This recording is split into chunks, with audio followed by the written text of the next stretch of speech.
like that, I think any defensive coordinator just puts their face right into their hands. I don't think there's any doubt about it, and I don't have stats in front of me. I don't have the empirical numbers that say that in recent years the Hail Mary pass has been completed more than it has been, but it feels that way, doesn't it? And I know the defenses are spending more time on it. I think the biggest mistake they make is that they play everything from behind the receiver. I think they've got to start getting people in front as well to try and knock the ball away. Now Hardy on the return.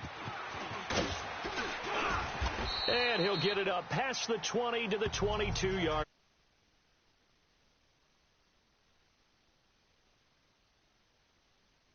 Their offense heads back.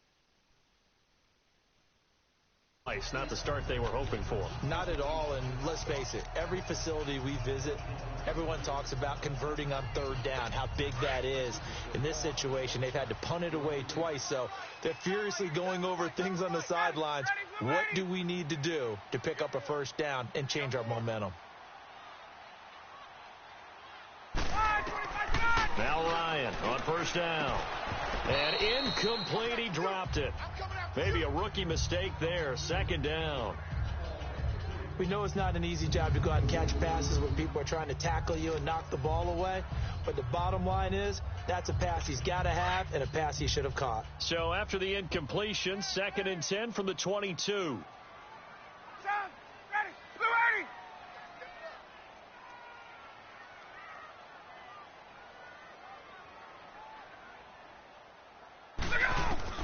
Second and 10 now. Ryan. And that's incomplete.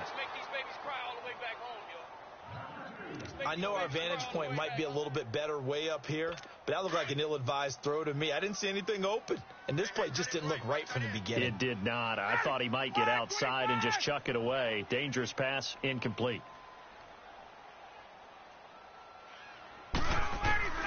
On third down, Ryan. It's caught. Jones. 30. Past the 20. Touchdown, Falcons. Julio Jones, 78 yards, and the Falcons draw a bit closer. And correct me if I'm wrong, that was just a simple fly route, wasn't it? No, there's nothing to correct at all. You've got it down pat. And I just remember as a player, when I'd be in practice sessions, and I'd hear 9 from the receivers, that meant fly route, go, look out. That was the 9, and he just kept going all the way into the end zone for the touchdown. Here's Bosher to kick it away. And this will be a touchback as that sails over the end line. So out now come the Lions. And for them, a touchdown their last go-around. Obviously, they'll be hoping to do that again. And when you start plotting for this drive, when you start thinking to yourself, okay, what are we going to do? You don't go away from what you did before because that worked, but you have to be prepared for wrinkles and counters because you know they'll make some adjustments. It's complete to Golden Tate. Golden Tate's going to go. And he'll get into the end zone. Touchdown, Detroit. Golden Tate, 75 yards. And the Lions strike quickly here for 6 points. And they just ran the fly route there, didn't they? You broke it down perfectly. He ends up catching that one and taking it all the way into the end zone. Well, thanks. It was pretty simple to break down, though. I mean, that's just a guy going, running on the go route, making a play. Speed, kills. Speed, speed. And what does it do? It kills. There you go. Extra point good by Prater. And the decision to just kick the extra point winds up successful.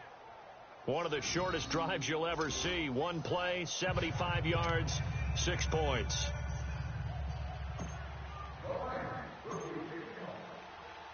Martin, the punter, now out to kick it away.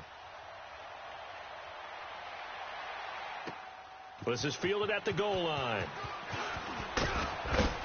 And not a bad return here. He gets it out to the 25-yard line.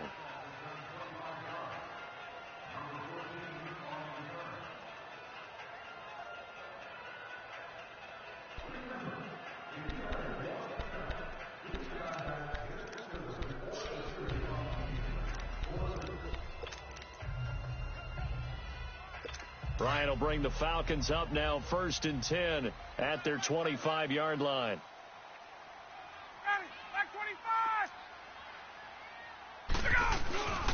The drive will start with a carry by Devontae Freeman. And he is met quickly in the backfield. Down he goes, folded like a lawn chair.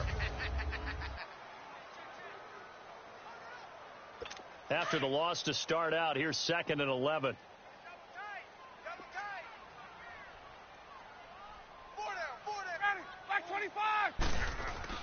On 2nd down, Ryan. He's going to float this one deep right side. It got his man complete. A big play there, Ryan to Jones. 45 yards.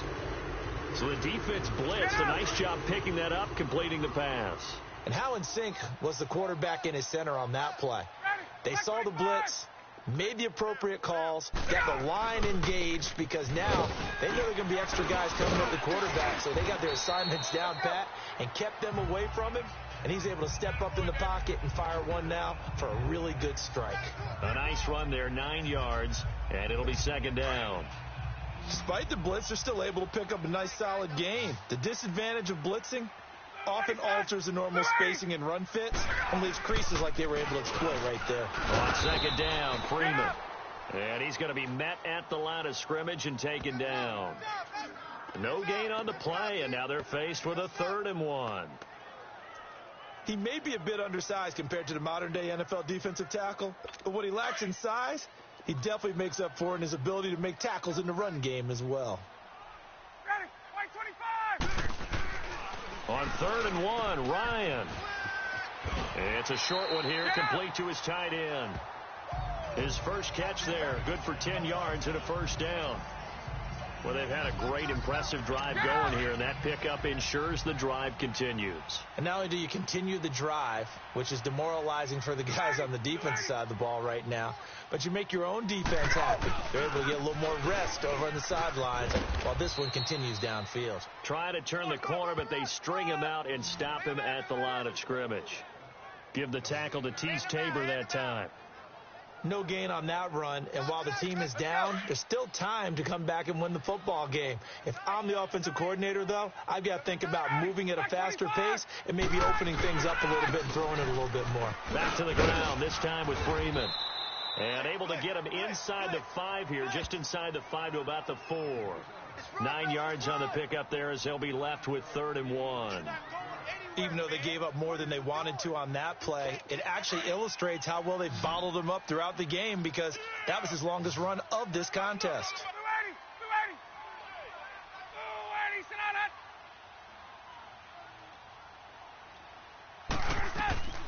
Ryan now to throw on 3rd down. And he is into the end zone for a Falcon touchdown. Eric Silver from 4 yards out. And the Falcons have cut it to within a score.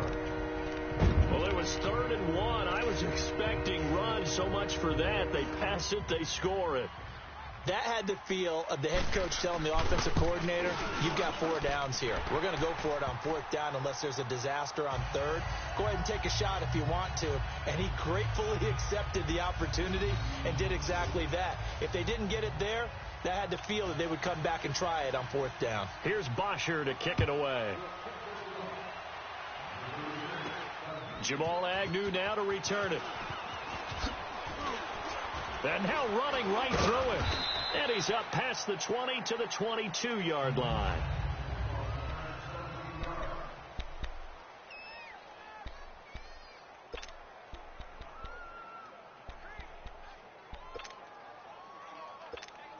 Here's the Detroit offense now as they head back out onto the field. And last time the formula was pretty simple. 1-play drive, long pass. That maybe they just want to do that again, right?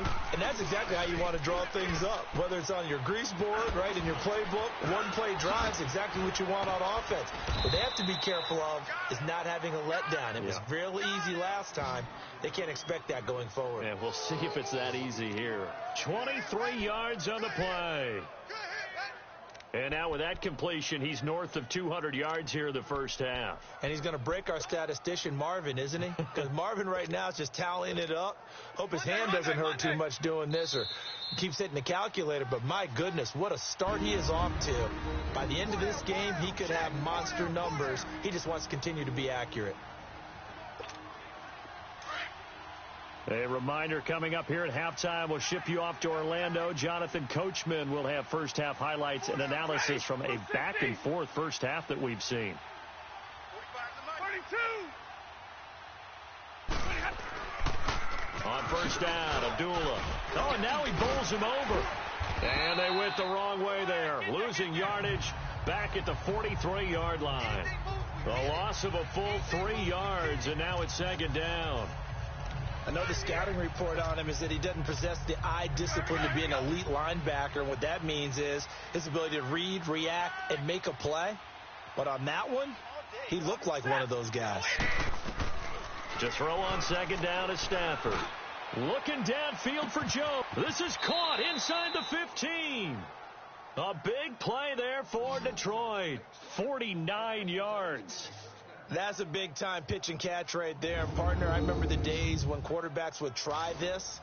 They were holding their breath. But nowadays, they're counting on their receiver to be just a little bit better than the defensive back when it's one-on-one and the ball's in the air like that.